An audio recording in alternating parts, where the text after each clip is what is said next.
Hello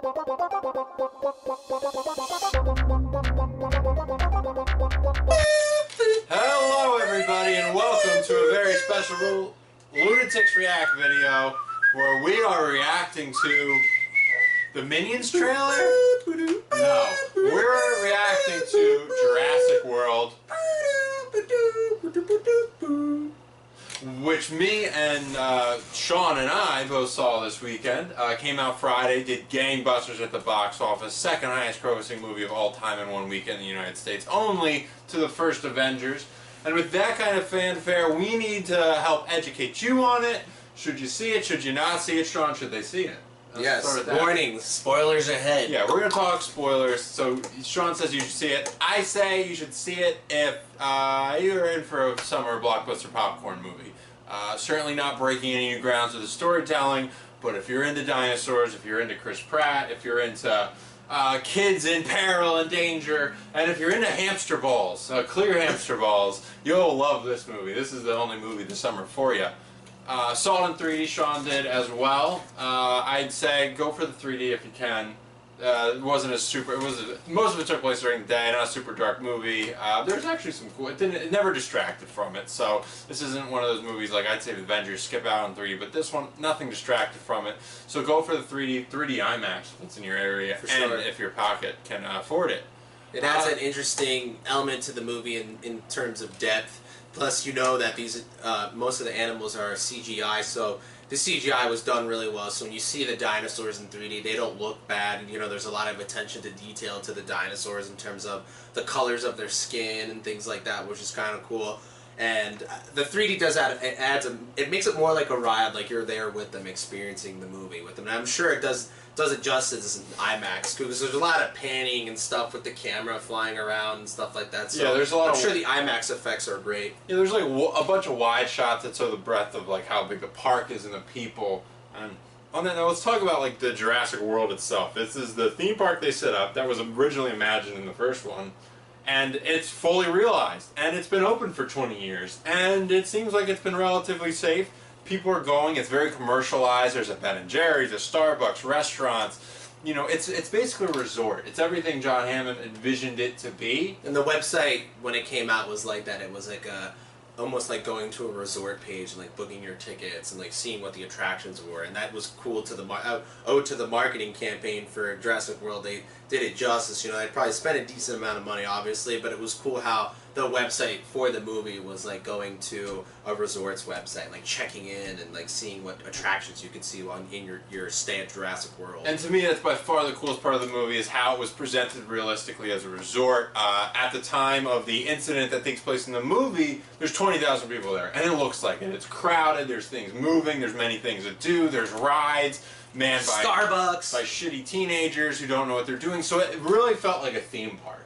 And that, I think, adds to when stuff starts going awry. And things start going awry because a park has been open for 20 years, but like all corporations, they want more and more money. They need to up the ante factor, the hype. They need to up the hype. She says they're up 2.5% of revenue over last year, but as we know in America, in the corporate world, that's never enough. They always want to double your goals, so they need to be at 4%.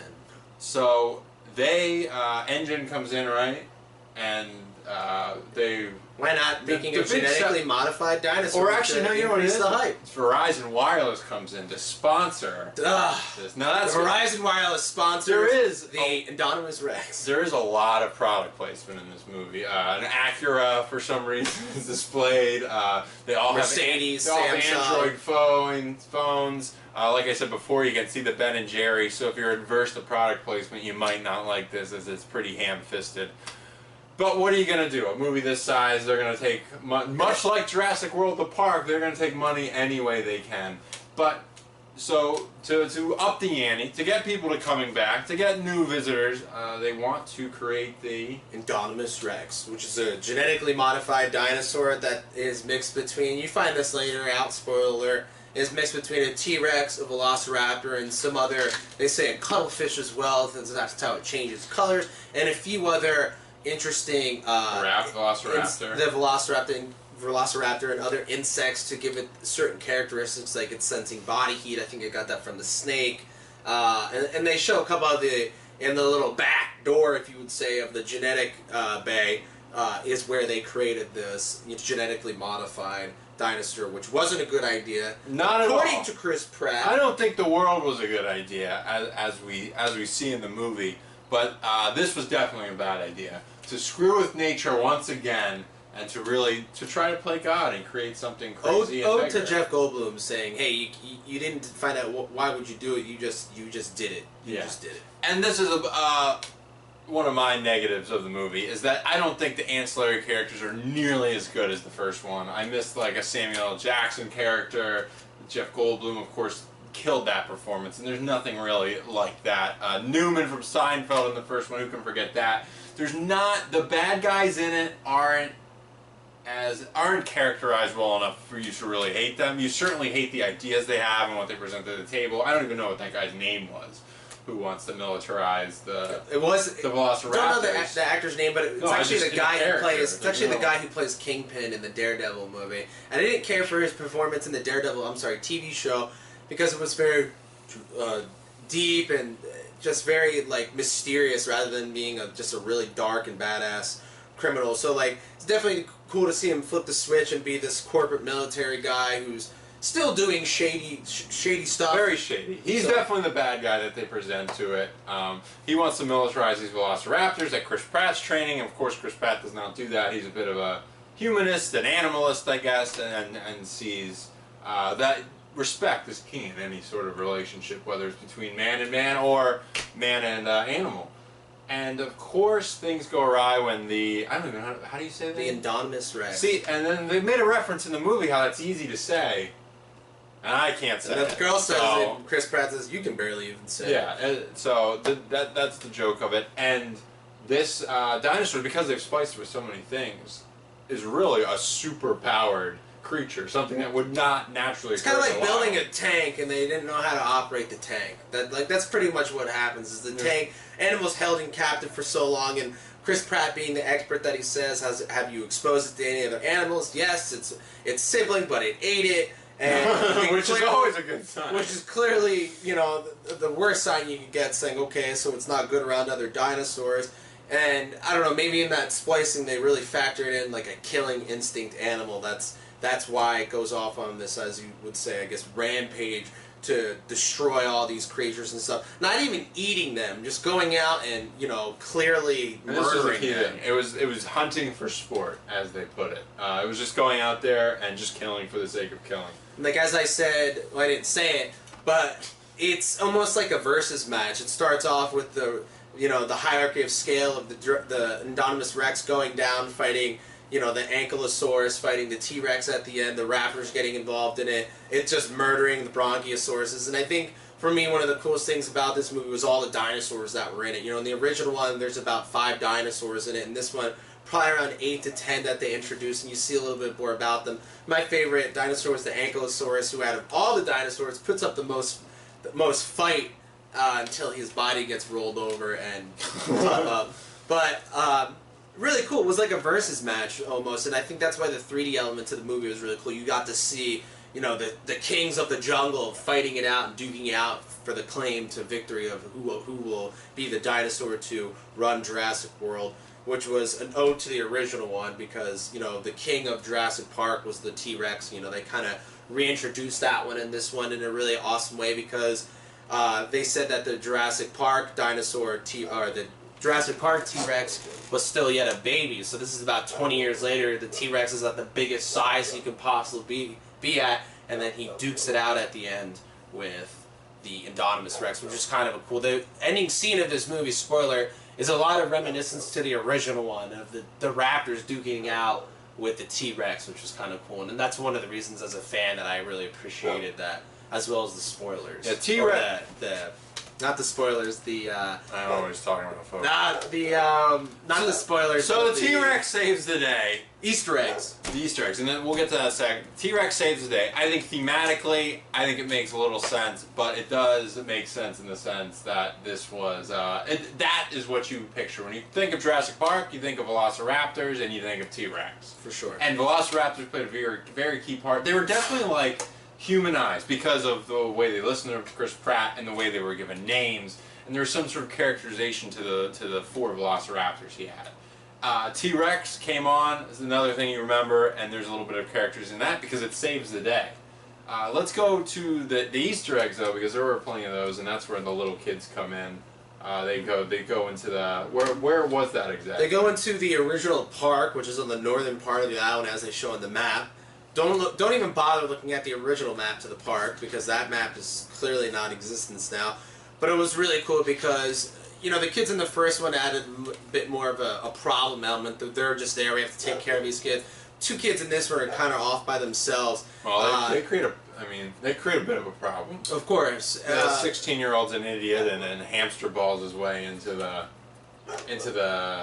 no access zone, right? Because he thinks he has a wristband. He thinks he's entitled to these things. Because he thinks he's a badass, but he's not. He finds out pretty quickly that those hamster balls are not as strong as advertised, and it gets pierced, and then all hell breaks loose.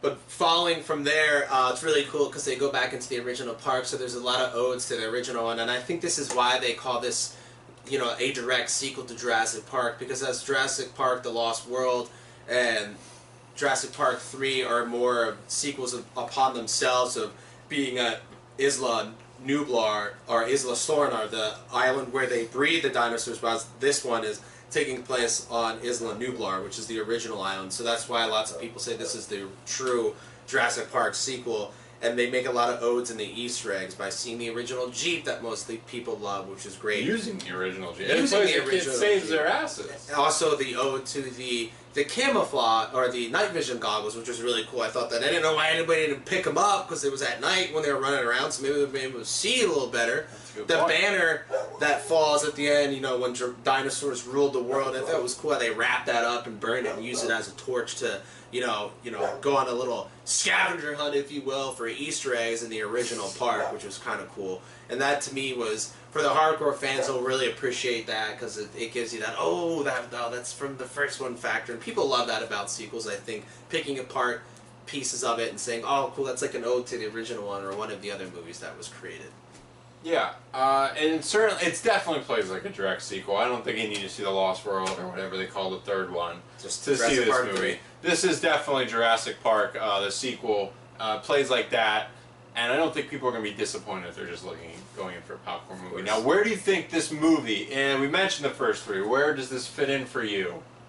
Do you think it matched the original? Is it better than the other sequels? I think it's definitely better than the other 2 sequels, and I think it matches the first one. I think it adds I think that's crazy. I think it adds, for me, I think it adds a lot of, I think like, it's a new experience of people for this new generation to see a Jurassic World, and that's why I liked it and compared it to a first one, because it was a lot like the original one, like a park opening up. You got to see it glorified, though, in its existence, and then destroyed as well. And the other one, you kind of got to see the beta of Jurassic Park, and then the beta wasn't even strong enough to become, you know, in production because it got destroyed too. So there are a lot of elements from the original one that are taken into the new one, but, you know, glorified and amplified a little more. I mean, obviously it's what, you know, over 20 years compared to the original one, so you do see a lot of, you know, new effects, and the CGI has come a long way. You know, the attention to detail in the dinosaurs in this one is far superior than the other ones, but, you know, you kind of expect that with the way technology. I don't think it stacks with the first one even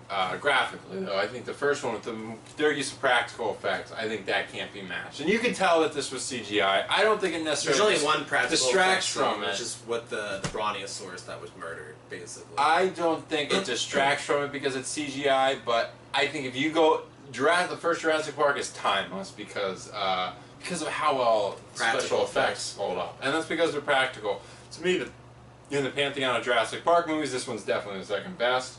That's not necessarily saying a lot because of, I guess Lost World was alright. Yeah, it was okay. I liked the Jeff Goldblum standalone Lost World one was kind of cool. I think it cast in that one in terms of the actor's capacity was probably as good as this one. The acting in the first one was cool, but it really came from a lot from Dr. Grant, Sam Neill's character. The second one was all about, like, Jeff Goldblum, but, you know, Julianne Moore was also in the second one, as well as Vince Vaughn, which was kind of cool. You actually see Vince Vaughn in a role that you're not used to seeing in the second one. Third one's pretty crappy. You got William H. Macy, as well as, what is her name? I can't think of whatchamacallit. What I is don't her remember. name? So it's definitely, if you're a Jurassic Park fan, you should go see it. So we hit on the Easter eggs. We hit on the special effects. The story, definitely subpar, people. Like, don't go in there expecting Looper type storytelling, and there's some plot holes, but you're gonna have to deal with them because at the end of the day, you're there to see the dinosaurs. But it does create suspense. Like, you want to see the kids get out alive. And it's scary, like the first one too. I feel like the last two didn't really have a whole lot of scary parts to it. Like the second one had that scary part when the T-Rex goes through the waterfall and then the blood drops through. That was like a ooh factor. Third one wasn't really scary at all. The third one kind of put a brand new dinosaur in it, the Spinosaurus, making it the new king of the jungle, which nobody liked. The Jurassic Park or the T-Rex didn't even really put up a fight against the Spinosaurus. So third one's kind of probably the messiest one out of all of them. But you know, I like the first original OG one and the new sequel, Jurassic World. And Chris Pratt has to do a lot with making this a really fun movie, and him being the badass character. Kind of resemblance to the original hunter guy from the first one, you know, shooter, clever girl character. Kind of having that fan favorite character be a little more, you know, played out. Kind of Chris Pratt being that more of a played out character. You want to see his character to the full extent of why he's such a badass, because I think that's what makes that one core character in each of the Jurassic Parks that cool-ass character. Like Sam Neill in the first one, it's the guy who just knows everything about dinosaurs and you know, takes two kids and gets them through this live-action Jurassic Park and has them survive. Chris Pratt is that character too, but now he's more at focus on the entire park rather than just two kids. But he takes care of the park and the two kids, and he saves the babe at the end. So he saves the day. Yeah, Bryce Dallas. It seems like it's set up for sequels. We're ready to go with Chris Pratt, with the engine guys taking the embryos. Maybe make them military biochemical. It seems like they're going to follow through and do the militarized dinosaur thing. So it sets up a thing. I think this will be the closing of the chapter of here's a tourist attraction with dinosaurs.